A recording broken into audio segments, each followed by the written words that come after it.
So having demonstrated how you can use Claude AI for data analysis in case you don't have the money to purchase ChatGPT 4, can you, I don't know if I've been able to convince you or explain to you properly now that indeed you can use other AI tools, not just ChatGPT 3. So I would like to get feedback from you, Awal, Angel, and Madam Nemeka.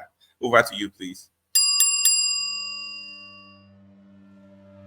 Okay, so I was saying that we've really gained value. I don't know, but I have personally gained a lot of value. And the good thing about the way you approach the question is that you actually go straight to the point. It's not overly theoretical and it's very practical. So I think, thank you for that once again.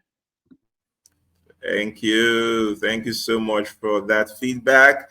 So I don't know, Awal, let's hear from you.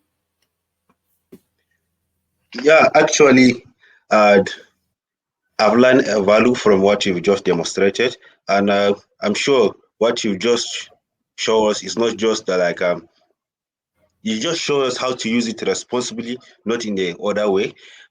But thank you for this demonstration, and actually, we learned value a lot from it. Thank you. Wow, thank you. Thank you so much. Madam Nemeka, I know you did not expect to to I come mean, and this hit us is at this the point. high point. This is a highlight of the whole session for me. Thank you so much for the expository, really. Yeah. All right. So thank you so much.